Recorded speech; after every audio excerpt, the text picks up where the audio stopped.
Hello friends, sunrise classes में आपका स्वागत है। आज आप लोगों के सामने मैं एक बहुत प्यारा सा वीडियो लेके उपस्थित हूँ, जिसमें क्लास 10th के जो भी विद्यार्थी हैं, मैट्रिक बोर्ड एग्ज़ाम 2023 में एग्ज़ाम देने वाले जो भी विद्यार्थी हैं, उनके लिए एक बहुत प्यारा सा वीडियो है, जो कि आपके एग्ज़ाम पैटर्न के अनुसार जितने भी ऑब्जेक्टिव क्वेश्चन आपके एग्ज़ाम में आते हैं, उसके अनुसार ये वीडियो बनाया गया है। ठीक है, और आपके लिए ये बहुत हेल्पफुल वीडियो होगा। कृपया एक बार वीडियो को पूरा देखिएगा, आपको समझ में आ जाएगा। और टोटल NCERT बुक्स से एक क्वेश्चन को लिया गया है। ठीक है, तो चलिए समझते हैं। जीव विज्ञान। जीव विज्ञान शब्द, सबसे पहले जीव विज्ञान शब्द का प्रयोगकर्ता कौन है? तो लैमार्क। कौन है? लैमार्क एवं ट्रेविरेनस। ठीक है, जीव विज्ञान शब्द का प्रयोगकर्ता सबसे पहले किसने किया था? तो लैमार्क एवं ट्रेविरेनस। और जीव विज्ञान यानी बायोलॉजी शब्द का, बायोलॉजी का जनक कौन है? तो अरस्तु। कौन है? अरस्तु। ठीक है। एपीकल्चर। एपीकल्चर क्या कहलाता है? तो एपीकल्चर मधुमक्खियों का अध्ययन। मधुमक्खी, मधुमक्खी पालन। एबीकल्चर पक्षी, पक्षी पालन। पीसीकल्चर मत्स्य पालन।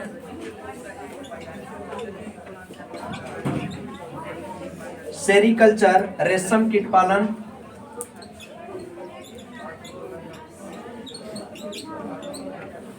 ओलेरीकल्चर सब्जी की खेती या सब्जी की खेती, सब्जी की खेती। विटीकल्चर अंगूर की खेती।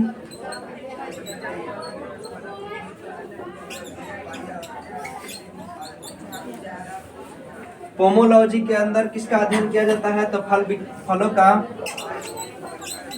फलों की खेती। हॉर्टिकल्चर बागवानी।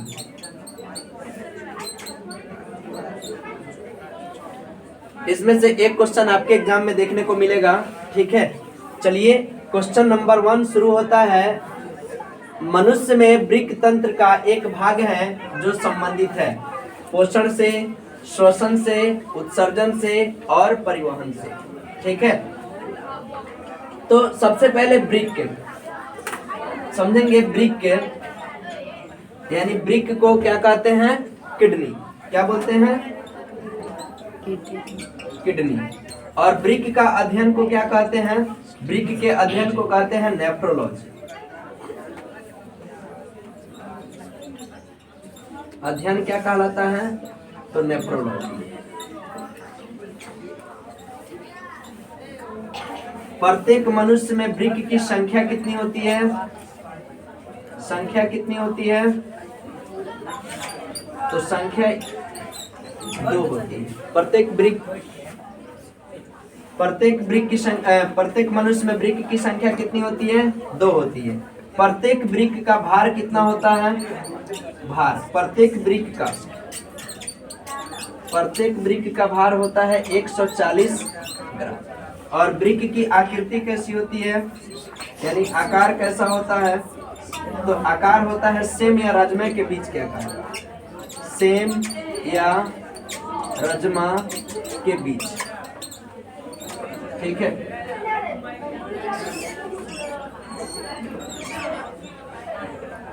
एक कुछ इस आकृति का होता है वृक्क। ठीक है, प्रत्येक वृक्क में कितने नेफ्रॉन्स होते हैं? वृक्क में नेफ्रॉन की संख्या लगभग 10 लाख, जिसको 1 मिलियन कर सकते हैं। कितना? 10 लाख। ठीक है। तो ये रहा ब्रिक, ठीक है। और ब्रिक के बाद में ब्रिक कार्य क्या करता है, यानी एक तंत्र का भाग है जो करने का काम क्या करता है, तो उत्सर्जन। क्या करता है? उत्सर्जन का कार्य करता है। जैसे कि श्वसन मनुष्य में दो प्रकार के श्वसन होते हैं, एक वायवीय श्वसन होता है और एक अवायवीय श्वसन। श्वसन कितने प्रकार के होते हैं? दो प्रकार के होते हैं। एक वायवीय जो ऑक्सीजन के उपस्थिति में होता है और एक होता है अवायवीय जो ऑक्सीजन के उपस्थिति में होता है, अवायवीय श्वसन। ठीक है।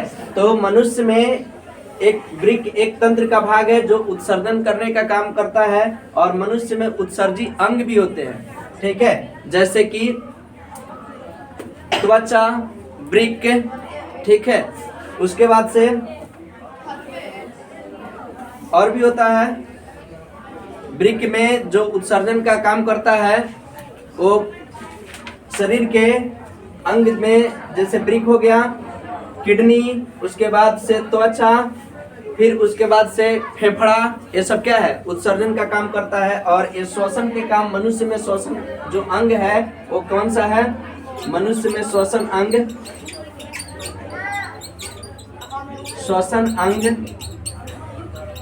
जो है फेफड़ा है। मनुष्य का प्रमुख श्वसन अंग क्या है? फेफड़ा। और ट्रेकिया जो होता है तिलचट्टे का श्वसन अंग होता है, ट्रेकिया। एक क्वेश्चन बार बार पूछता है, तिलचट्टे का श्वसन अंग।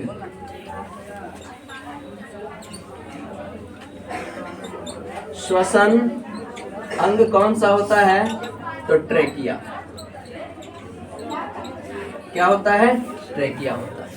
ठीक है। सेकंड नंबर क्वेश्चन है, पादप में जाइलम उत्तरदायी है। जल का वाहन, भोजन का वाहन, ऑक्सीजन का वाहन, नॉन ऑफ दी। तो पादप में जब जाइलम, अगर जाइलम शब्द मिलेगा तो जाइलम का कार्य क्या होता है? तो जल परिवहन करने का कार्य होता है। यानी पेड़ पौधों में जल का वहन करने का कार्य किसका है? तो जाइलम तंतु का होता है। ठीक है। तो याद रखिएगा, जाइलम से जल और फ्लोएम से फल, जाइलम से जल और फ्लोएम से फल। तो जाइलम जो होता है, जाइलम से जल का वहन होता है। किसका वहन होता है? जल का वहन होता है। एक क्वेश्चन बार बार देखने को मिलता है। और जाइलम एक दिशीय होता है। कैसा होता है? एक दिशीय।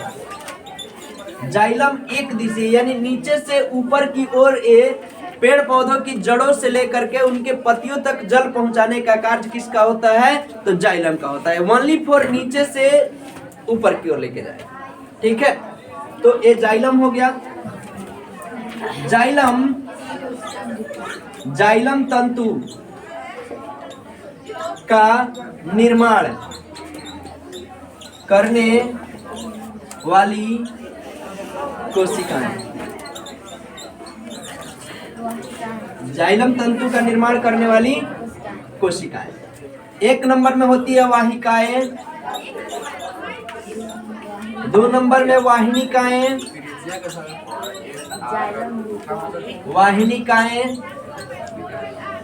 तीन नंबर में होती है जाइलम मृदुतक,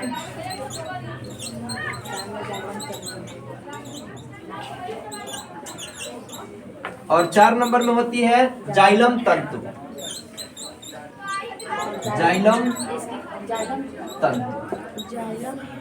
ठीक है। और जाइलम की कोशिकाएं जो होती है, इनकी कोशिकाएं दिखाई दे रहा है इधर। जाइलम की कोशिकाएं मृत कोशिका होती है, मृत कोशिका। और जाइलम एक दिशीय होता है यानी नीचे से ऊपर की ओर जल का परिवहन करता है। और फ्लोएम से याद रखिएगा, फ्लोएम खाद्य पदार्थों का संचयन या परिवहन कौन करता है? तो फ्लोएम। खाद्य पदार्थों का वहन कौन करता है? तो फ्लोएम। फ्लोएम से याद रखिएगा फल, यानी फल का वहन कौन करेगा? तो फ्लोएम। और फ्लोएम जो होता है द्विदिशीय होता है। किस तरह होता है? द्विदिशीय। और फ्लोएम का निर्माण करने वाली कोशिकाएं, फ्लोएम का निर्माण करने वाली कोशिकाएं, फ्लोएम का निर्माण करने वाली कोशिकाएं एक नंबर में होती है चालनी नलिका। चालनी नलिका। 2 नंबर में होती है, 2 नंबर में होती है सहकोशिकाएं। सहकोशिकाएं, सहकोशिकाएं 3 नंबर में होती है एक चालनी नलिकाएं, 2 नंबर में सहकोशिकाएं, 3 नंबर में होती है जाइलम मृदुतक, सॉरी फ्लोएम मृदुतक। इसमें फ्लोएम है तो फ्लोएम मृदुतक, मृदुतक। और 4 नंबर में होती है फ्लोएम तंतु, फ्लोएम तंतु। ठीक है। और फ्लोएम की कोशिकाएं जो होती है ये जीवित कोशिका होती है। कैसी कोशिका होती है? जीवित कोशिका। और जाइलम और फ्लोएम मिलकर के संवहन बंडल का निर्माण करता है। एक जाइलम इधर दिखाई दे रहा है, जाइलम प्लस फ्लोएम, यानी दोनों के मिलने से किसका निर्माण होता है? तो संवहन बंडल का निर्माण होता है। संवहन बंडल। ठीक है। जो पेड़ पौधों के लिए जितने भी खाद्य पदार्थ होते हैं उसको एकत्रित कर करके उसके आवश्यक जहां भोजन की आवश्यकता होती है वहां तक पहुंचाने का काम जाइलम और फ्लोएम का। ठीक है। इसको नोट। नेक्स्ट क्वेश्चन है स्वपोषी पोषण के लिए आवश्यक है। स्वपोषी पोषण किसे कहते हैं? वैसे जीव जो अपने भोजन के लिए स्वयं अपने आप पर निर्भर रहता है उसे क्या कहते हैं? स्वपोषी पोषण कहते हैं। ठीक है। और स्वपोषी पोषण का एकदम सा एग्जाम्पल जो होता है वो फैक्ट एग्जाम्पल होता है पेड़ पौधा। क्या होता है? पेड़ पौधा। स्वपोषी पोषण कौन है? तो पेड़ पौधा। पेड़ पौधे अपना भोजन स्वयं बनाते हैं। ठीक है। इसलिए उसको क्या कहते हैं? स्वपोषी कहते हैं। तो स्वपोषी पोषण के लिए आवश्यक है, कौन कौन आवश्यक है? तो कार्बन डाइऑक्साइड तथा जल, क्लोरोफिल, सूर्य का प्रकाश और उपरोक्त सभी। तो ऐसे क्वेश्चन में अधिकांशतः उपरोक्त सभी प्रश्न को देखिएगा जिस ऑप्शन में रहता है तो बाई चांस उसमें कोई ऐसा प्रश्न होता है जिसका उपरोक्त सही नहीं, सभी नहीं आंसर होता है। ठीक है। नहीं तो अधिकतम उपरोक्त सही वाला ही आंसर होता है। ठीक है। तो सबसे पहले स्वपोषी पोषण के बारे में जान गए। तो स्वपोषी पोषण वैसा जीव जो अपना भोजन स्वयं पर निर्भर रहता है वह स्वपोषी कहलाता है। और उसके लिए आवश्यक क्या होता है? तो कार्बन डाइऑक्साइड। पेड़ पौधे के भोजन के लिए जो कच्ची सामग्री होती है कार्बन डाइऑक्साइड, जल, खनिज लवण, सूर्य के प्रकाश, ये सभी चीजें मिलते हैं तभी पेड़ पौधा अपना भोजन तैयार करता है। ठीक है। तो यहाँ पे कार्बन डाइऑक्साइड है और जल है तो उसको तो चाहिए। पेड़ पौधा को भोजन बनाने के लिए कार्बन डाइऑक्साइड चाहिए और जल चाहिए, दोनों चाहिए। फिर नेक्स्ट है क्लोरोफिल। क्लोरोफिल यानी पेड़ पौधे के पत्तियों में पाया जाने वाला वर्णक है क्लोरोफिल। और क्लोरोफिल के कारण ही पेड़ पौधे की पत्तियां कैसी होती है? हरी भरी होती है। और क्लोरोफिल जो होता है ये भोजन बनाने में बहुत मदद करता है। और क्लोरोफिल का सूत्र क्या होता है? C55H72O5N4Mg। क्लोरोफिल का फार्मूला क्या होता है? C55H72O5N4Mg। और Mg यहाँ पे जैसे आया तो Mg जो सिंबल होता है ये मैग्नीशियम का होता है। किसका होता है? मैग्नीशियम। मैग्नीशियम। और मैग्नीशियम धातु पाई जाती है किसमें? क्वेश्चन पूछता है कि क्लोरोफिल में कौन सी धातु मौजूद होती है? तो मैग्नीशियम। कौन सी धातु मौजूद होती है? मैग्नीशियम धातु मौजूद होती है। और मैग्नीशियम का संकेत Mg होता है और इसकी परमाणु संख्या कितनी होती है? 12 होती है। ठीक है। तो यहाँ से क्लोरोफिल समझ गए। कार्बन डाइऑक्साइड का फॉर्मूला क्या होता है? CO2। क्या होता है? CO2। तथा में है जल। यानी H2O। जल का केमिकल फार्मूला H2O और कार्बन डाइऑक्साइड का CO2। ठीक है, और सूर्य का प्रकाश और उपरोक्त सभी। तो इसका आंसर क्या होगा? उपरोक्त सभी हो जाएगा। लेकिन कार्बन की परमाणु संख्या कितनी होती है? कार्बन की परमाणु संख्या 6। कितनी होती है? 6 होती है। और इसमें है कार्बन का परमाणु द्रव्यमान कितना हो जाएगा? परमाणु द्रव्यमान, तब जब इसकी परमाणु संख्या 6 हो गई तो परमाणु द्रव्यमान कितना हो जाएगा? 12। ठीक है, 12.0 लिख सकते हैं। और कार्बन जो है, कार्बन किस ग्रुप का तत्व है? तो कार्बन वर्ग 4 ए का तत्व है। ए का तत्व है। ठीक है, उसी तरह ऑक्सीजन है। ऑक्सीजन का संकेत होता है O2। जिसके नीचे 2 है उसको समझेंगे गैस है। और ऑक्सीजन की परमाणु संख्या कितनी होती है? तो परमाणु संख्या होती है 8। परमाणु संख्या 8। और परमाणु द्रव्यमान इसका होता है 16। परमाणु द्रव्यमान 16। और ऑक्सीजन जो है वर्ग 6A का तत्व है। 6A का तत्व। ठीक है, और इसको 2 और 6 में डिवाइड करते हैं। और कार्बन को कितना में तोड़ते हैं? तो कार्बन को तोड़ते हैं 6 है तो 2 और 4। इसके बाह्यतम कक्षा में इलेक्ट्रॉन की संख्या 4 होती है, इसके बाह्यतम कक्षा में इलेक्ट्रॉन की संख्या 6 होती है। ठीक है, जल है तो जल का केमिकल फार्मूला H2O होता है। ठीक है, और जल में हाइड्रोजन और ऑक्सीजन के मिलने से जल का निर्माण होता है। तो हाइड्रोजन की परमाणु संख्या,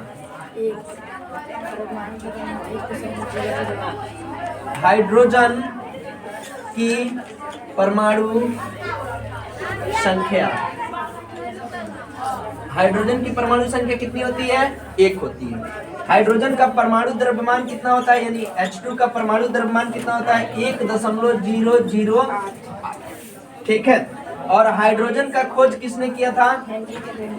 खोज जो किया था हेनरी कैवेंडिश। हेनरी कैवेंडिश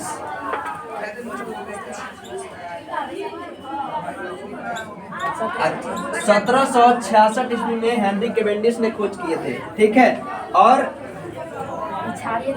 ये हाइड्रोजन जो है, हाइड्रोजन को अमारा तत्व कहते हैं। किसको कहते हैं? पीरियोडिक टेबल में इसका कोई स्थान नहीं है, इसलिए हाइड्रोजन को क्या कहते हैं? हाइड्रोजन को बोलते हैं अमारा तत्व। दिखाई दे रहा है? ये हाइड्रोजन है अमारा तत्व। अमारा तत्व। और एक ऐसी धातु है तो क्षारीय धातु। ठीक है, भविष्य का ईंधन किसे कहते हैं? तो हाइड्रोजन को। भविष्य का ईंधन किसे कहते हैं? तो हाइड्रोजन गैस को कहते हैं। और हाइड्रोजन का नामकरण किसने किया था? नामकरण एंटोनी लिबोजियर। एंटोनी लेवाइजर लिख दीजिए। हाइड्रोजन किस वर्ग का तत्व है? तो वर्ग 1 का तत्व है। और इसको अमारा तत्व भी कहते हैं, भविष्य का ईंधन कहते हैं। आवर्त भी संख्या इसकी कितनी है? आवर्त भी 1 है। आवर्त 1। और ब्लॉक किस ब्लॉक का तत्व है? ब्लॉक S ब्लॉक का तत्व है। ठीक है, पीरियोडिक टेबल में सबसे हल्का तत्व कौन है? तो सबसे हल्का तत्व, सबसे हल्का तत्व, सबसे हल्का तत्व कौन है? हाइड्रोजन। हाइड्रोजन। ठीक है, और ये वर्ग फर्स्ट ए का तत्व है। और फर्स्ट ए के जितने भी तत्व हैं वो क्षारीय धातु कहलाते हैं। क्या कहलाते हैं? क्षारीय धातु। वर्ग ए के सभी तत्व को क्या कहते हैं? क्षारीय धातु। और वर्ग 2 के सभी तत्वों को क्या कहते हैं? तो क्षारीय मृदा धातु कहते हैं। क्षारीय मृदा धातु। ठीक है। एक क्वेश्चन देख।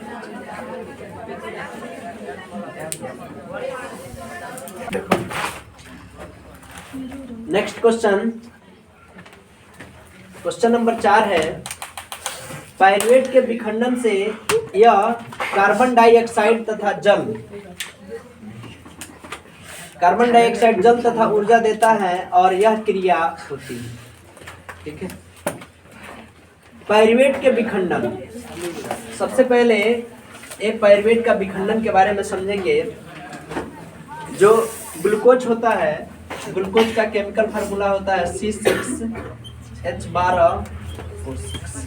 ठीक है, ग्लूकोज के एक 6 कार्बन वाले अणु का 3 कार्बन वाले अणु पायरुवेट में विखंडन है।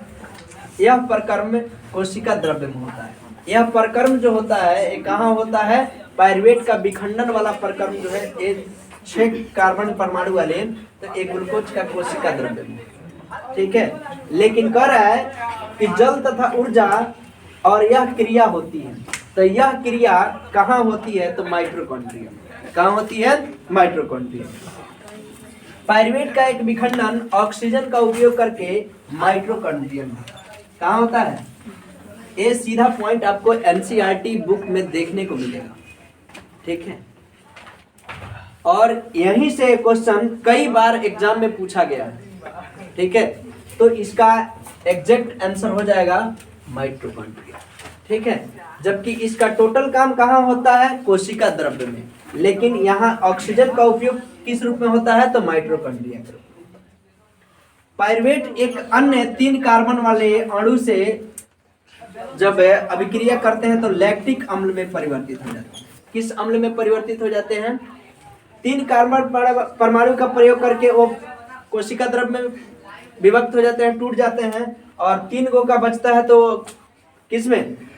माइटोकॉन्ड्रिया के साथ जब पायरुवेट में विखंडन होता है तो क्या हो जाता है? लैक्टिक अम्ल में कन्वर्ट हो जाता है। और लैक्टिक अम्ल जो होता है, ऑक्सीजन के उपस्थिति में अगर ये प्रक्रम होगा तो वायवीय श्वसन हो जाएगा। ऑक्सीजन के अनुपस्थिति में जब इस क्रिया को पूर्ण करेंगे तो वो अवायवीय हो जाएगा। क्या हो जाएगा? अवायवीय श्वसन हो जाएगा। अवायवीय श्वसन के फलस्वरूप ये लैक्टिक अम्ल का जो पायरुवेट का विखंडन होता है तो लैक्टिक अम्ल में कन्वर्ट हो जाता है। और लैक्टिक अम्ल में, लैक्टिक अम्ल का फार्मूला होता है C3H6O3। और लैक्टिक अम्ल जब पेशियों में एकत्र हो जाता है, ठीक है, लैक्टिक अम्ल पेशियों में जमा होने के कारण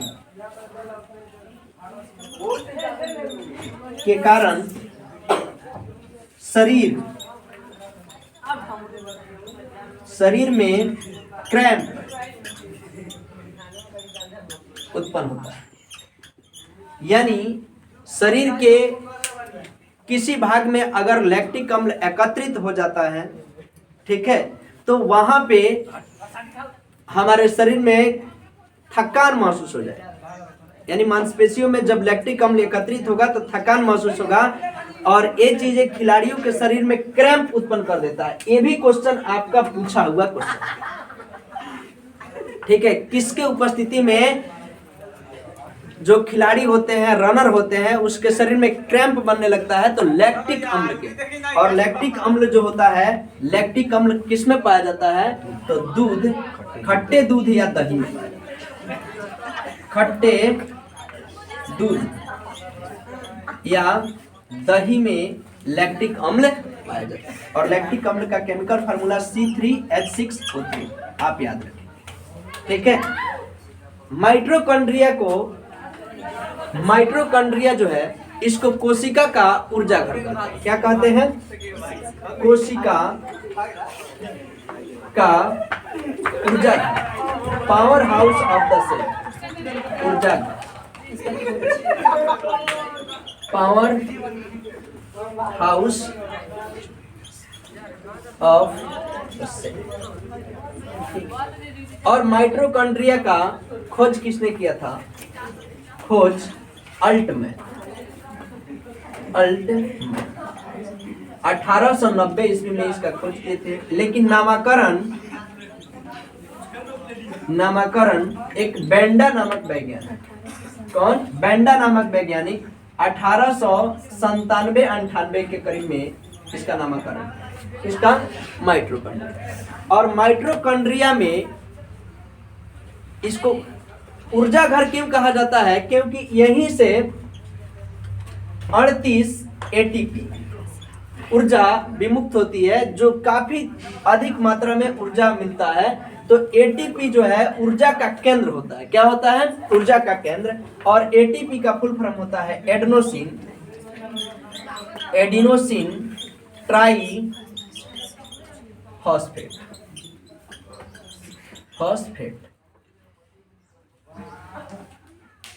एडिनोसिन ट्राई फॉस्फेट, ठीक है।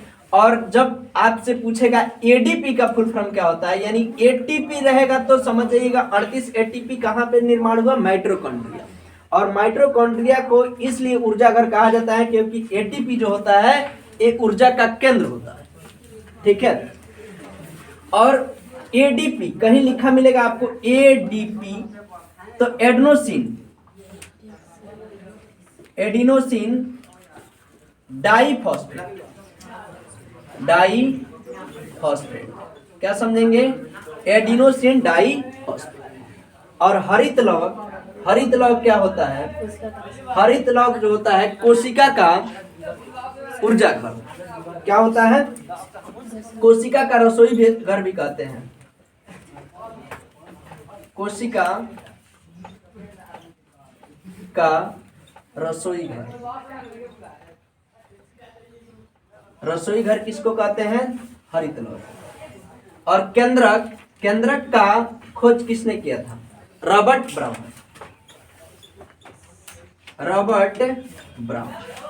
1831 ईस्वी में इसका खोज हुआ था। और केंद्रक जो होता है, ठीक है, कोशिका का ब्रेन किसे कहते हैं? तो केंद्रक को कहते हैं। दिखाई दे रहा है इस पे? कोशिका का मस्तिष्क किसे कहते हैं? तो केंद्रक को कहते हैं। कोशिका का मस्तिष्क किसे कहेंगे? तो केंद्रक। और केंद्रक जो होता है एक कोशिका का सबसे इंपॉर्टेंट भाग होता है, महत्वपूर्ण भाग, ठीक है, इसलिए मस्तिष्क है, ठीक है। अब समझेंगे, जब माइटोकॉन्ड्रिया आ गया है तो राइबोसोम के बारे में समझेंगे।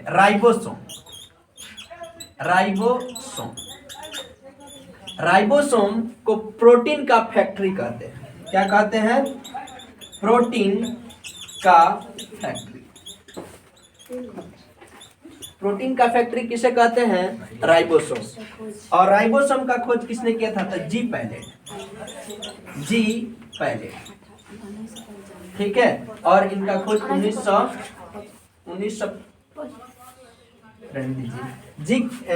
राइबोसोम का खोज किसने किया था? तो जी पैलेट। और पैलेट जो कण होता है ये सबसे छोटा कण होता है। पैलेट सबसे छोटा कण कौन है? पैलेट कण।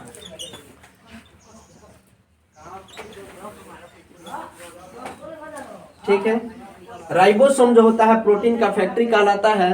और सबसे छोटा कण क्या होता है? तो पैलेट। और राइबोसोम का खोज किसने किया था? तो जी पैलेट, ठीक है। पत्तियों का हरा रंग किसके कारण होता है? क्लोरोफिल के कारण होता है। किसके कारण होता है? पत्तियों का हरा रंग क्लोरोफिल। और पत्तियों का पीला रंग किसके कारण? पीला रंग कारण जो होता है वो कैरोटीन के कारण, कैरोटीन, ठीक है। और मूत्र का पीला रंग किसके कारण होता है? मूत्र का पीला रंग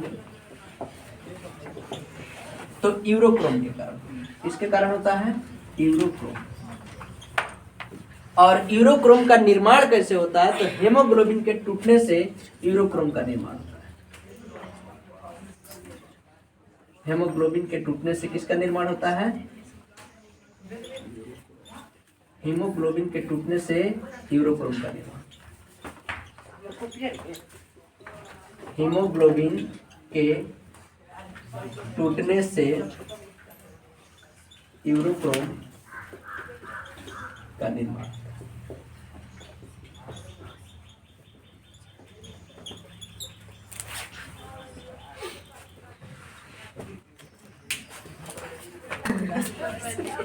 पांच नंबर क्वेश्चन है, निम्नलिखित में से कौन सा पादप हार्मोन है?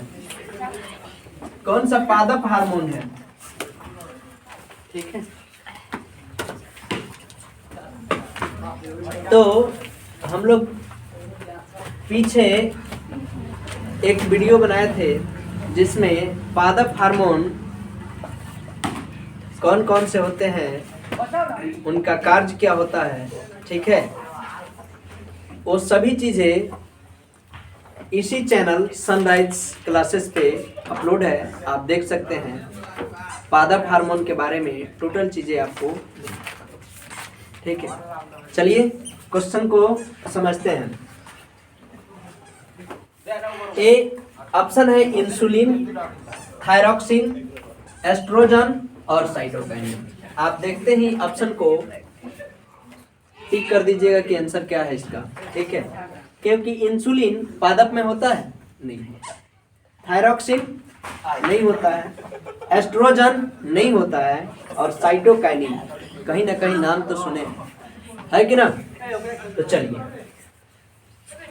इंसुलिन जो है, इंसुलिन ए अग्नाशय, कहां से? अग्नाशय, अग्नाशय से एक हार्मोन स्रावी, अग्नाशय ग्रंथि से एक बीटा सेल होता है, ठीक है, और बीटा सेल से इंसुलिन का स्राव होता है। और अग्नाशय जो ग्रंथि होती है,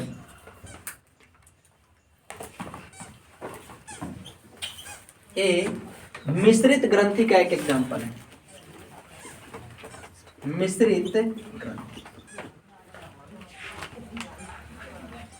मिश्रित ग्रंथि अंतःस्रावी ग्रंथि और बाह्यस्रावी ग्रंथि जो होती है उसी का एक प्रकार है, जो दोनों में होती है वो क्या होती है? मिश्रित ग्रंथि। बाह्यस्रावी ग्रंथि जो होता है उसमें एंजाइम का स्राव होता है, और अंतःस्रावी ग्रंथि जो होते हैं उसमें किसका स्राव होता है? तो हार्मोन का स्राव होता है। बाह्यस्रावी ग्रंथि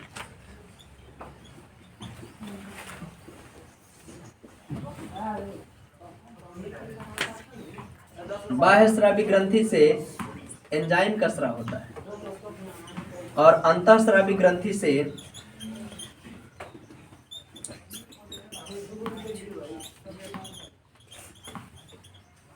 हार्मोन का स्राव। और ये मिक्स्ड ग्लैंड का एक भाग है अग्नाशय। मिक्स्ड ग्रंथि के नाम से किसे जानते हैं? तो अग्नाशय को। अग्नाशय के बीटा से, बीटा कोशिका, कोशिका से कौन सा हार्मोन स्रावित होता है? इंसुलिन। और इंसुलिन के कमी से कौन सा रोग होता है? इंसुलिन की कमी से मधुमेह, मधुमेह रोग। एक क्वेश्चन आपके लिए बहुत इंपॉर्टेंट, ठीक है। इंसुलिन यानी मधुमेह के, इंसुलिन के कमी से कौन सा रोग होता है? मधुमेह। और मधुमेह दिवस कब मनाया जाता है?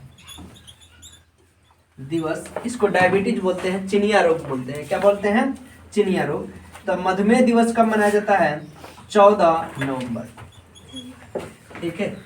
और 14 नवंबर को एक और सा दिवस मनाया जाता है, उसको आप कमेंट बॉक्स में बताइएगा कौन सा दिवस मनाया जाता है, ठीक है। इंसुलिन का खोज, इंसुलिन का खोज विलियम और बेंटिक, विलियम एवं बेंटिक, बेंटिक नामक वैज्ञानिक सन 1921 ईस्वी में की, ठीक है। इंसुलिन का खोज कब हुआ था? विलियम और बेंटिक नामक वैज्ञानिक 1921 21वीं में किए थे, ठीक है। और मधुमेह दिवस कब मनाया जाता है? तो 14 नवंबर को मनाया जाता है। तो इंसुलिन ए पादप हार्मोन होगा? नहीं होगा, ए अग्नाशय, ठीक है। थायरॉक्सिन, थायरॉक्सिन जो एक थायराइड ग्रंथि होती है, थायराइड ग्रंथि क्या सेकंड थायरॉक्सिन के बारे में समझेंगे। जो अंतःस्रावी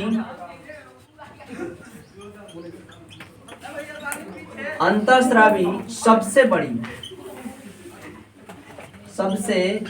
बड़ी ग्रंथि थायराइड ग्रंथि, और इसी थायराइड ग्रंथि से थायरॉक्सिन नामक हार्मोन स्रावित होता है। थायरॉक्सिन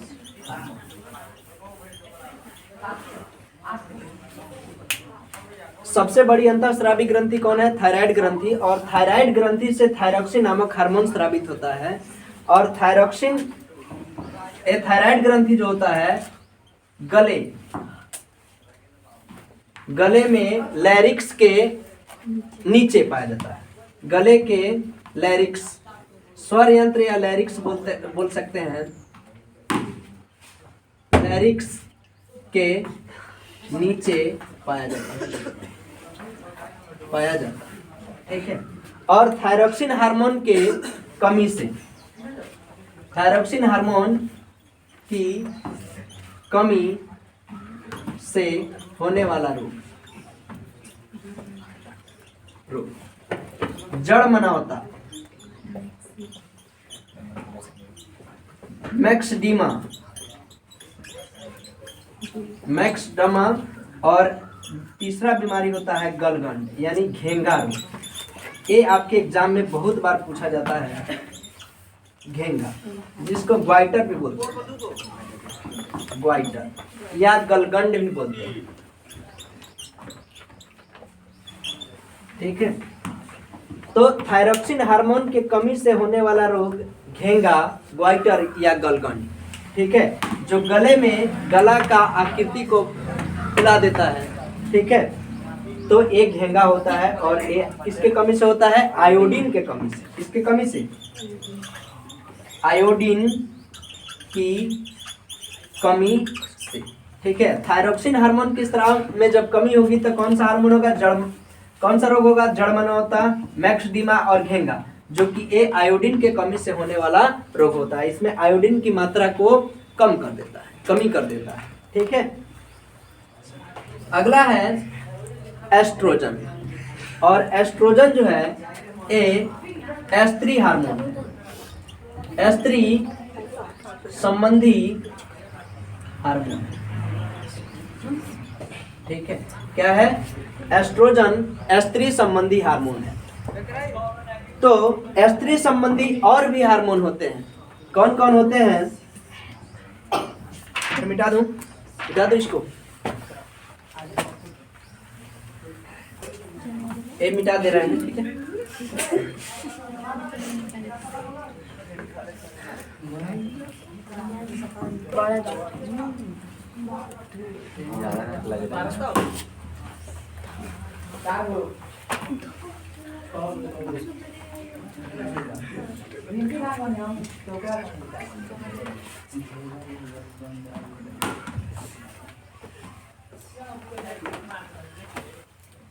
समझेंगे एस्ट्रोजन यानी स्त्री संबंधी हार्मोन, इधर लिख दे रहे हैं, स्त्री संबंधी हार्मोन, ठीक है। एक होता है एस्ट्रोजन,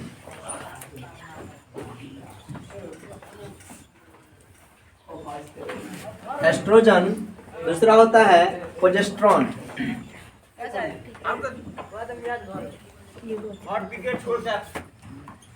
प्रोजेस्टेरोन। ये दोनों हार्मोन होता है, ठीक है। ये सिर्फ महिलाओं में पाया जाता है, सिर्फ महिलाओं में और अंडाशय में होता है। अंडाशय में, ठीक है। तीसरा हार्मोन का क्या नाम है? तो तीसरा हार्मोन का नाम है प्रोलैक्टिन। क्या नाम है? प्रोलैक्टिन।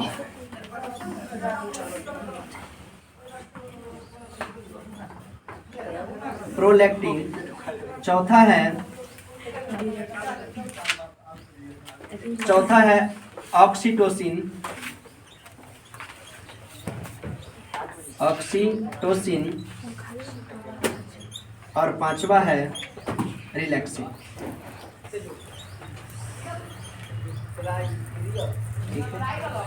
ये 5 हार्मोन्स स्त्री संबंधी हार्मोन है, ठीक है। यानी मादा हार्मोन, क्वेश्चन पूछेगा मादा हार्मोन कौन कौन होते हैं, तो एस्ट्रोजन, प्रोजेस्टेरॉन, प्रोलैक्टिन, ऑक्सीटोसिन और रिलैक्सिन, ठीक है। और इसमें के जो 2 हार्मोन्स है ये सिर्फ महिलाओं में है, तो सिर्फ महिलाओं के अंडाशय में पाए जाते हैं। किसमें? अंडाशय में। एस्ट्रोजन हार्मोन्स जो है, ठीक है, एस्ट्रोजन हार्मोन को एक और नाम से जानते हैं। इसका अन्य नाम क्या है? अन्य नाम इसका है विकास हार्मोन। क्या नाम है? विकास हार्मोन। ये महिलाओं के शरीर का विकास करने वाला हार्मोन है, जैसे स्तन ग्रंथि, ठीक है, उसके बाद जनन ग्रंथि। इन सभी का विकास करने के लिए एस्ट्रोजन, और अंडाशय में है तो अंडाशय का निर्माण करने के लिए ये सबसे ज्यादा उत्तेजित हार्मोन है, ठीक है।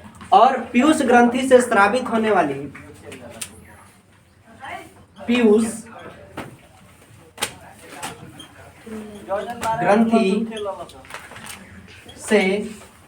ग्रंथि से स्रावित होने वाला हार्मोन जो है, इसको वृद्धि हार्मोन कहते हैं। क्या कहते हैं?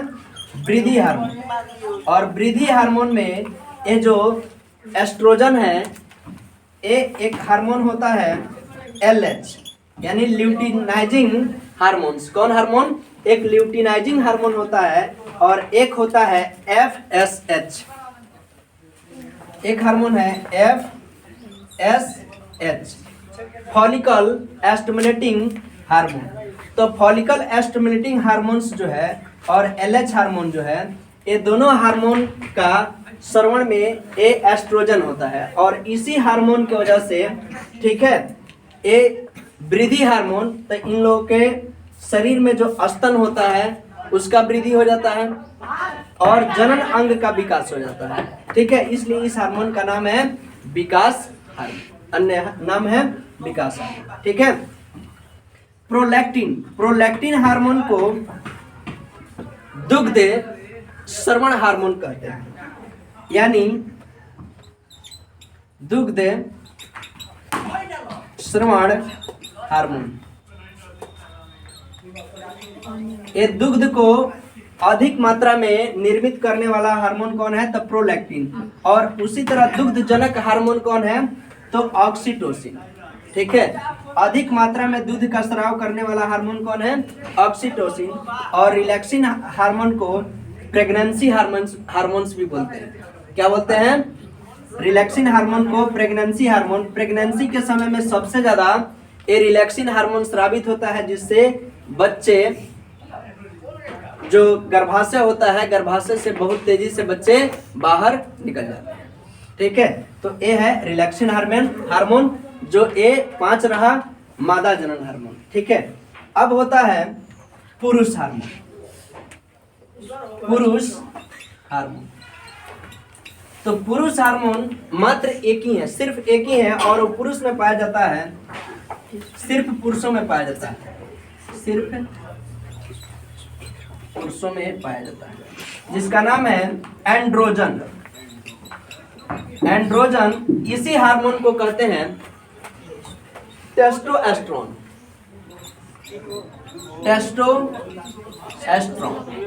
ठीक है। और इसको कहते हैं पुरुष विकास हार्मोन। पुरुष विकास हार्मोन। इसी हार्मोन की वजह से, और ये हार्मोन जो होता है वृषण के लीडिंग सेल से, यानी मनुष्य में वृषण की संख्या कितनी होती है? तो एक जोड़ी होती है, दो होती है। वृषण कितने होते हैं? तो दो होते हैं। और वृषण के लीडिंग सेल, लीडिंग कोशिका से, दिखाई दे रहा है जी? लीडिंग कोशिका से ये टेस्टोस्टेरोन हार्मोन स्रावित होता है। इसी हार्मोन के वजह से लड़कों के अंदर दाढ़ी मूछ, ठीक है, आता है। और इसी समय ये शरीर में अन्य तरह का वृद्धि विकास होता है, जैसे आवाज में परिवर्तन, ठीक है, शरीर की आकृति तीव्र गति से बढ़ जाता है। तो ये है टेस्टोस्टेरोन। और पुरुष हार्मोन के नाम से एक ही हार्मोन को याद रखिएगा, सबसे अधिक बार पूछा जाता है कि पुरुष हार्मोन कौन है? तो टेस्टोस्टेरोन। मादा हार्मोन कौन है? तो 5 गो, oestrogen, progesterone, prolactin, oxytocin, relaxin. पांचों के बारे में बता दिया, इसके बारे में बता दिया।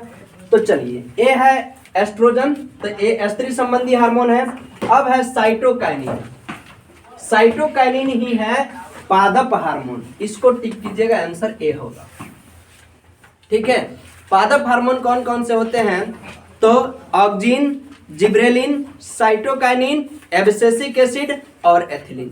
5 प्रकार के जो हार्मोन्स होते हैं वो पादप हार्मोन होते हैं, ठीक है। ऑक्सिन क्या करता है? पौधों के वृद्धि, यानी सबसे उसके शीर्ष भाग होते हैं, शीर्ष भाग में वृद्धि करने का काम कौन हार्मोन का होता है? ऑक्सिन का होता है। उसको भी लिख देता हूं, इसको मिटा दूं।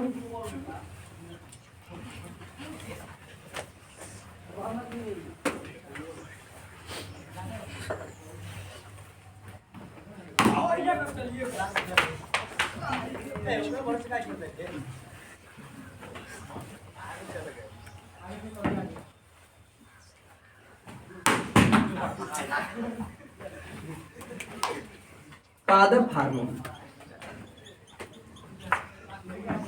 पादप हार्मोन कितने होते हैं? तो ये भी 5 प्रकार के, ठीक है। 3 जो होते हैं वो वृद्धि वर्धक हार्मोन बोलते हैं उसको, ठीक है। 1 नंबर में ऑक्सिन,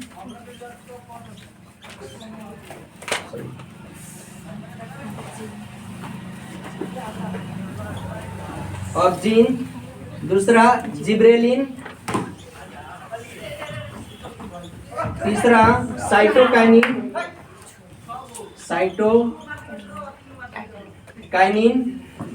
ये 3 जो हार्मोन होते हैं, ये 3 हार्मोन कौन होते हैं? वृद्धि वर्धक हार्मोन। इसको वृद्धि वर्धक हार्मोन, यानी ये वृद्धि को बढ़ाने का काम करते हैं। और 2 हार्मोन होते हैं, यानी चौथा number abscisic acid, abscisic acid, और 5वां होता है एथिलीन। एथिलीन जो है एक गैसीय रूप में पाया जाता है और इसको फल पकाने वाला हार्मोन कहते हैं। फल पकाने वाला हार्मोन, फल पकाने वाला हार्मोन कौन है? तो एथिलीन है। एब्सिसिक एसिड और एथिलीन जो होते हैं ये वृद्धि रोधक हार्मोन है, वृद्धि रोधक हार्मोन। ये पौधों के वृद्धि को रोक देते हैं, ठीक है, इसलिए इसका नाम है वृद्धि रोधक हार्मोन। ऑक्सिन पौधे के शीर्ष भाग में वृद्धि करता है और उसमें विखंडन का काम करता है, यानी वहां से तरह तरह के डालियां फुटक सकती है, निकल सकती है, तो ये ऑक्सिन का काम होता है। जिब्रेलिन का काम होता है पौधों में फल फूलों के लिए उत्तेजना उत्पन्न करना, यानी फल फूल लगने की प्रक्रिया और फल फूल का विकास करने के लिए जिब्रेलिन होता है।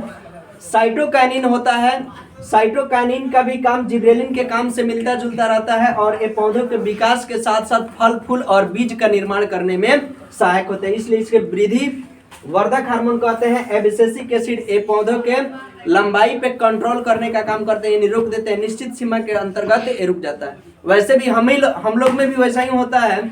एक जो उम्र होती है किशोरावस्था, ठीक है। यौना आरंभ जब शुरू होती है तो यौना आरंभ के समय में वृद्धि होती है। कम से कम 15 वर्षों के आयु तक शरीर जितना बढ़ जाता है उसके बाद हम लोग का हार्मोन वृद्धि रोधक हार्मोन क्या करता है, एक्टिव हो जाता है, वृद्धि को रोक देता है और शरीर में चौड़ाई में वृद्धि होता है, मोटापन होता है, लेकिन लंबाई वृद्धि नहीं होती है, ठीक है। तो पीयूष ग्रंथि का काम क्या होता है कि पीयूष ग्रंथि जो वृद्धि हार्मोन को स्रावित करती है वो एक निश्चित सीमा में स्रावित करती है। अगर अधिक हो जाता है तो उसमें शरीर क्या हो जाता है, लंबापन, यानी जब बीमारी हो जाएगी तो लंबेपन की बीमारी हो जाएगी।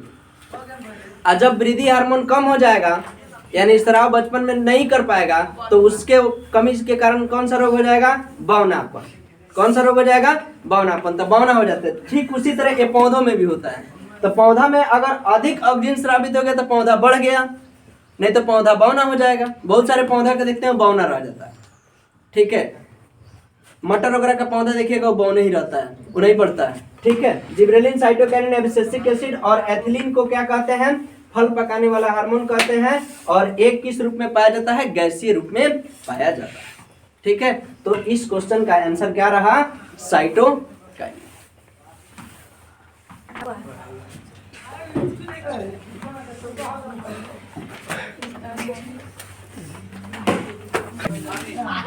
नेक्स्ट क्वेश्चन है, दो तंत्रिका कोशिकाओं के मध्य खाली स्थान को क्या कहते हैं। तंत्रिका कोशिका जो होता है, ठीक है, तंत्रिका कोशिकाओं के मध्य में जो खाली स्थान होता है उसे क्या कहते हैं, तो सिनेप्स कहते हैं। क्या कहते हैं, सिनेप्स। और सिनेप्स जो होता है ये द्रुमिका जो होता है, डेंड्राइट्स, जो तंत्रिका होते हैं,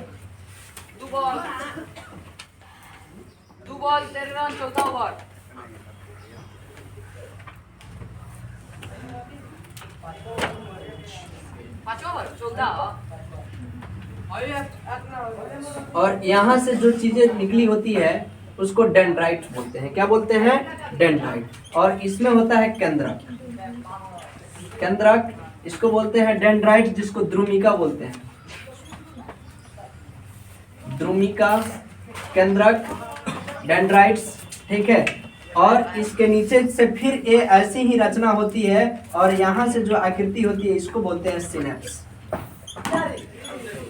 सिनेप्स, ठीक है। ये क्या होता है कि जो द्रुमिका होती है, द्रुमिका की संख्या पतली होती है, 1 या 2 होती है, ठीक है। 1 या 2 से अधिक हो सकती है, जिसको द्रुमिका कहते हैं। और ये जो सूचना होती है, द्रुमिका और एक्सॉन की जो सूचना होती है, इसके बीच में जो कनेक्शन का काम करती है, यानी सूचनाओं पहुंचाने का काम करती है, उसको ही कहते हैं सिनेप्स, ठीक है। यहाँ से सूचना को एकत्रित करके आगे तक बढ़ाने का काम कौन करता है, तो सिनेप्स। उसी के बीच में जो रिक्त स्थान होता है, खाली जगह होता है, उसको क्या कहते हैं, सिनेप्स। तो द्रुमिका और एक्सॉन के बीच वाला जो भाग होता है वो होता है सिनेप्स, ठीक है। और आवेग जो होता है ये सूचनाओं को, अन्य जगहों से सूचनाओं को एकत्रित करके मस्तिष्क मेरुरज्जु तक पहुंचाने का कार्य करता है, तो वो है आवेग, ठीक है। जो मोटर तंत्रिका कोशिका के द्वारा विभिन्न तरह के बाहरी और भीतरी आवेगों को ग्रहण करके मस्तिष्क तक पहुंचाता है। तो दो तंत्रिकाओं के मध्य खाली स्थान को याद रखिएगा, क्या कहते हैं, सिनेप्स कहते हैं। नॉर एड्रिनल नामक रासायनिक द्रव्य जो होता है उसको न्यूरोट्रांसमीटर कहते हैं। क्या कहते हैं, न्यूरोट्रांसमीटर, ठीक है। न्यूरॉन क्या है, तो तंत्रिका ऊतक की इकाई। न्यूरॉन क्या है, तंत्रिका ऊतक की इकाई है। तंत्रिका कोशिका, तंत्रिका कोशिका इसको क्या कहते हैं, तंत्रिका कोशिका को न्यूरॉन कहते हैं। क्या कहते हैं, न्यूरॉन, ठीक है। और न्यूरॉन के अध्ययन को क्या कहते हैं, न्यूरोलॉजी। क्या कहते हैं, इसका जो अध्ययन होता है उसको न्यूरोलॉजी बोलते हैं, न्यूरोलॉजी। क्या बोलते हैं, तंत्रिका कोशिका या न्यूरॉन के अध्ययन को न्यूरोलॉजी कहते हैं। न्यूरॉन क्या है, तो तंत्रिका ऊतक की इकाई है। मेरुरज्जु तंत्रिकाएं, मेरुरज्जु तंत्रिकाओं की संख्या होती है 31 जोड़ी, ठीक है। और कपाल में तंत्रिकाओं की संख्या कितनी होती है, 12 जोड़ी होती है, 12 जोड़ी। कपाल तंत्रिका की संख्या कितनी होती है? 12 जोड़ी होती है। और तंत्रिका कोशिका या न्यूरॉन जो होता है सबसे अधिक संख्या किस में पाई जाती है? तो मस्तिष्क में। न्यूरॉन की सबसे अधिक संख्या कहाँ पाई जाती है? मस्तिष्क। ठीक है। और मस्तिष्क में लगभग कितनी अरब कोशिकाएं होती हैं? तो 100 अरब होती है।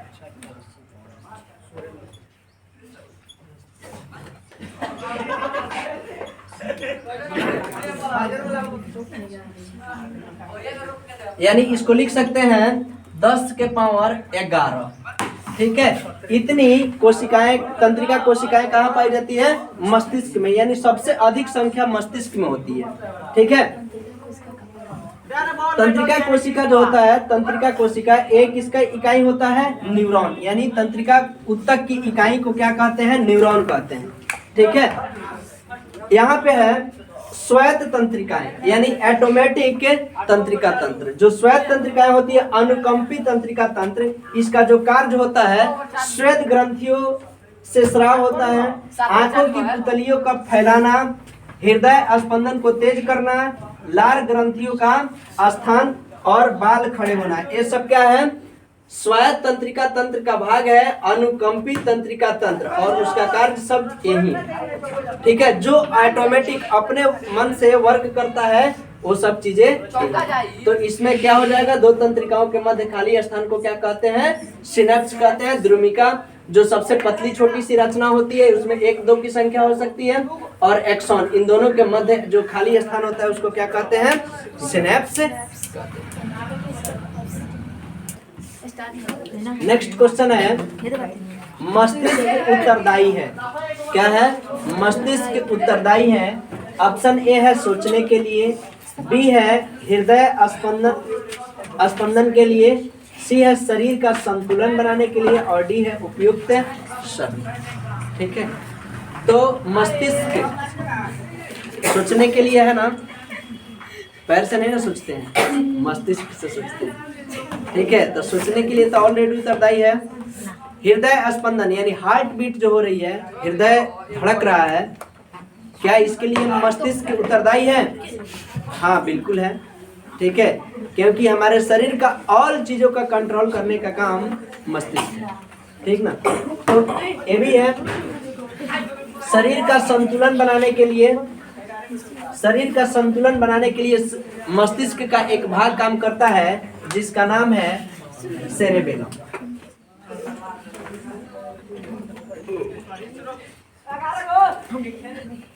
सेरेबेलम जिसको अनुमस्तिष्क कहते हैं। तो ये तो मस्तिष्क का ही भाग है, तो ये भी कंट्रोल करता है। 3 गो मिल गया। ऑप्शन नंबर डी है उपयुक्त सभी। मैंने उसी टाइम में बताया कि अक्सर जिस ऑप्शन में उपयुक्त सभी आते हैं, कुछ ही ऐसे प्रश्न होते हैं जिसका आंसर डी नहीं होता है, यानी ऑल ऑफ दीज नहीं होता, बाकी सभी हो जाते हैं। ठीक है। ये नहीं कि देखते ऑप्शन डी को मारना है, क्वेश्चन को पढ़ना है। ठीक है। अगर वो मैच करता है, चारों के बारे में, तीनों के बारे में पता है तो ऑप्शन डी को लगाएं। नहीं पता है, ठीक है, उस स्थिति में ऑप्शन डी को लगा सकते हैं, लेकिन पढ़ना जरूर है क्वेश्चन। ठीक है। तो चलिए मस्तिष्क के बारे में समझते हैं।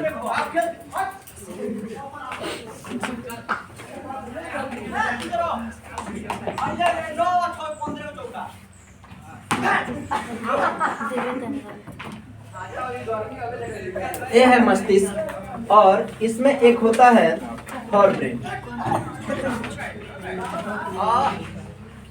फॉरब्रेन, एक होता है मिड ब्रेन, और एक होता है हिंड ब्रेन।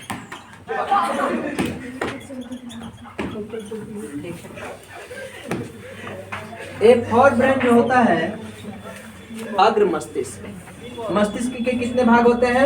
3 भाग होते हैं। अग्र मस्तिष्क,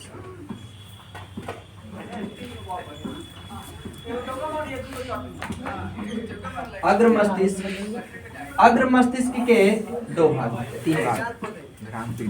अग्र मस्तिष्क के कितने भाग होते हैं? 2 भाग होते हैं। एक होता है सेरेब्रम, और एक होता है डायनसेफलम।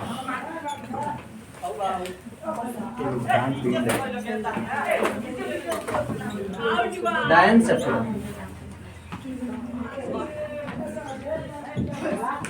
और ये अग्र मस्तिष्क का ये सबसे बड़ा भाग है, ठीक है, सेरिब्रम। और अग्र मस्तिष्क का एक छोटा सा भाग है डायनसेफ्लॉन, और डायनसेफ्लॉन के दो भाग, ठीक है। डायनसेफ्लॉन के दो भाग होते हैं, एक थैलेमस और एक होता है हाइपोथैलेमस।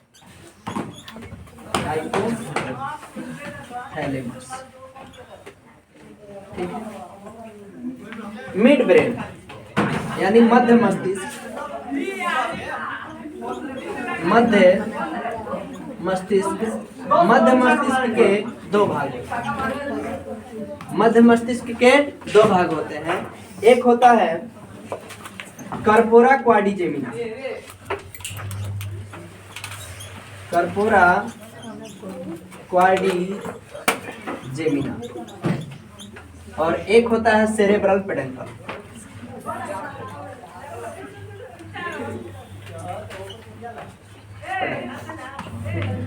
और हिंड यानी पश्च मस्तिष्क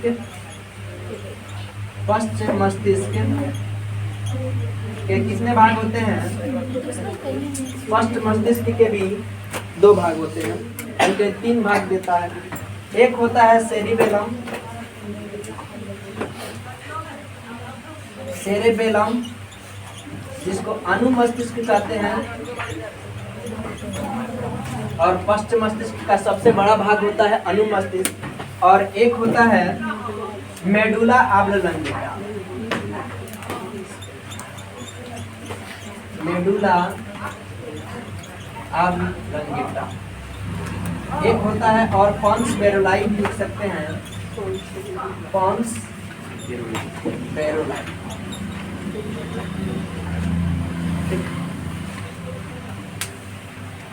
मस्तिष्क के कितने भाग होते हैं? तीन भाग होते हैं। एक होता है फोर ब्रेन जिसको अग्र मस्तिष्क बोलते हैं, मिड ब्रेन जिसको मध्य मस्तिष्क बोलते हैं, हिंड ब्रेन जिसको पश्चिम मस्तिष्क बोलते हैं, ठीक है।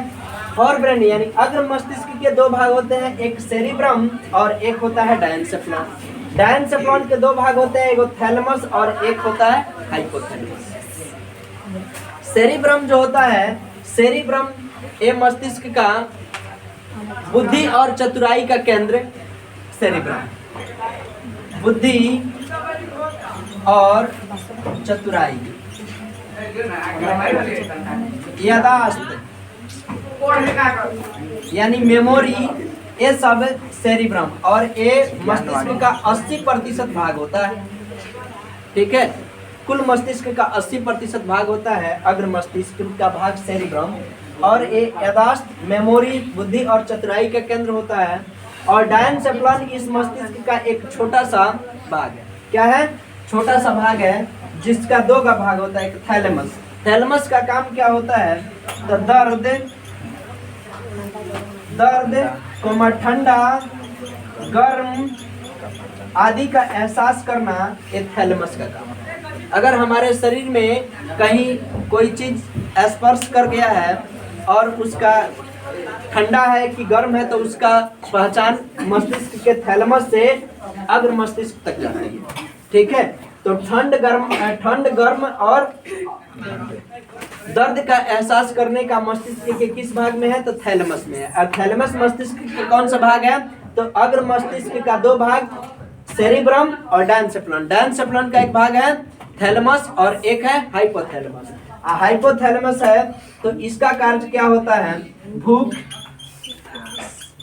प्यास, किसी से घृणा, प्यार, ये सब चीजों का केंद्र किसके पास है? तो हाइपोथैलेमस, ठीक है। और ये हार्मोनों का भी नियंत्रण करता है, हार्मोनों का नियंत्रण। और इसमें भी यही होता है हाइपोथैलेमस ताप। यहाँ दर्द, ठंडा, गर्म, यहाँ पे हाइपोथैलेमस भूख, प्यास, किसी से घृणा, ठीक है, प्यार, ये सब चीजों का कहाँ से, मस्तिष्क के किस भाग से आता है? तो संवेदनाएं आती है हाइपोथैलेमस से। ठीक है। ताप, ब्लड का भी जो सर्कुलेशन होता है उसका ताप नियंत्रण, दाब नियंत्रण, ये सब का काम करने का काम है हाइपोथैलेमस, ठीक है। और इसको क्या कहते हैं, मास्टर ऑफ मास्टर ग्लैंड। क्या कहते हैं, हाइपोथैलेमस को क्या कहते हैं, मास्टर ऑफ मास्टर ग्लैंड। यानी जो मास्टर ग्रंथि होती है पीयूष, उसका मास्टर कौन है, तो ये हाइपोथैलेमस, ठीक है। अब है मस्तिष्क, मध्य मस्तिष्क। मध्य मस्तिष्क में है कर्पोरा क्वाड्रिजेमिना। कर्पोरा क्वाड्रिजेमिना का काम क्या होता है,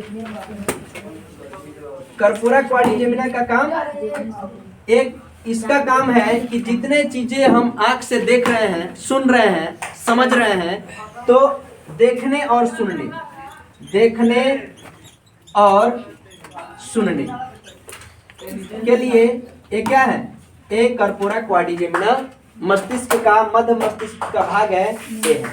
और सेरेब्रल पेडंकल जो है,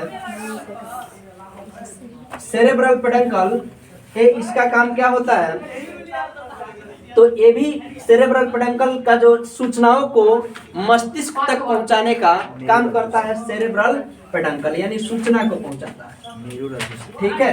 ये मेरु रज्जु को मस्तिष्क से जोड़ता है। किससे जोड़ता है, मस्तिष्क से मेरु रज्जु को मस्तिष्क से जोड़ता है, मस्तिष्क से जोड़ने का काम कौन करता है, सेरेब्रल पेडंकल। अब है तीसरा पश्च मस्तिष्क। पश्च मस्तिष्क का भाग है सेरेबेलम। और सेरेबेलम जो है ये अनुमस्तिष्क, इसका काम है शरीर का संतुलन बनाने का। शरीर का संतुलन बनाने का काम किसका है, तो अनुमस्तिष्क, अनुमस्तिष्क। ये जितने शरीर हमारा कंट्रोल है, अभी हाथ पैर हमारा चल रहा है, हम लिख रहे हैं, है कि ना। कोई व्यक्ति साइकिल चलाता है तो उसकी शरीर संतुलन में है तो साइकिल चला लेता है आसानी से, लेकिन जब वो कोई नशा कर लेता है तो उसका कंट्रोल खत्म हो जाता है, यानी वो अनुमस्तिष्क उसके कंट्रोल को नष्ट कर देता है, जिसकी वजह से उसका हाथ पैर भी सही ढंग से काम नहीं करता है। तो इसके लिए जिम्मेवार कौन है, अनुमस्तिष्क। मस्तिष्क का दूसरा सबसे बड़ा भाग, और ये मस्तिष्क का दूसरा सबसे बड़ा भाग है। अनुमस्तिष्क जो होता है, मस्तिष्क का दूसरा सबसे बड़ा कौन सा मस्तिष्क, अनुमस्तिष्क।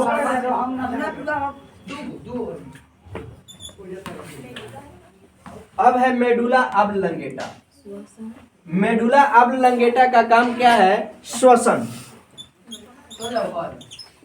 श्वसन की क्रिया को करने के लिए ये मेडुला ऑब्लंगेटा क्या है, और ये हृदय के लिए, हृदय स्पंदन ये श्वसन में ही आता है। हृदय स्पंदन, या जो उल्टी भी हो जाता है, उल्टी, खांसी, छींक, ये सब चीजें का भोजन को निगलना, भोजन निगलना, ये सब चीजों का काम कौन करता है, मेडुला ऑब्लंगेटा का काम, ठीक है। किसका काम है, मेडुला ऑब्लंगेटा, ठीक है। अब हृदय स्पंदन, हृदय जो है, हृदय के अध्ययन को क्या कहते हैं, हृदय के अध्ययन को कहते हैं कार्डियोलॉजी। हृदय का अध्ययन क्या कहलाता है, कार्डियोलॉजी,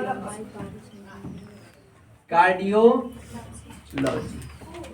ठीक है। और हृदय जो होता है, हृदय का वजन कितना होता है, तो हृदय का वजन 300 ग्राम होता है। कितना होता है, 300 ग्राम। कितना, हृदय का वजन 300 ग्राम। और हृदय तो ऐसे ही बदनाम है, हार्ट का काम है पंपिंग करना। हृदय का काम क्या है, पंपिंग ऑर्गन है। दिखाई दे रहा है ऊपर जी। पंपिंग ऑर्गन, ठीक है। और मनुष्य में हृदय की संख्या कितनी होती है? तो 4। कितनी होती है? मनुष्य में हृदय कोष्ठों की संख्या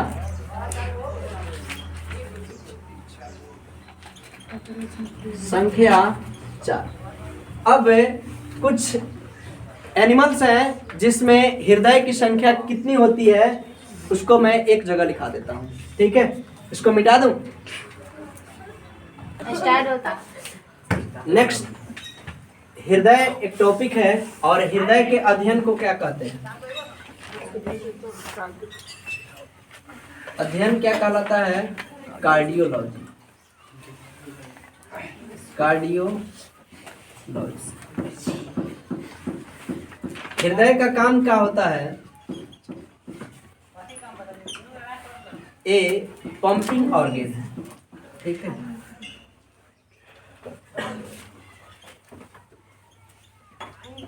पंपिंग ऑर्गन यानी रक्त को पंप करने का काम हृदय का होता है, ठीक है।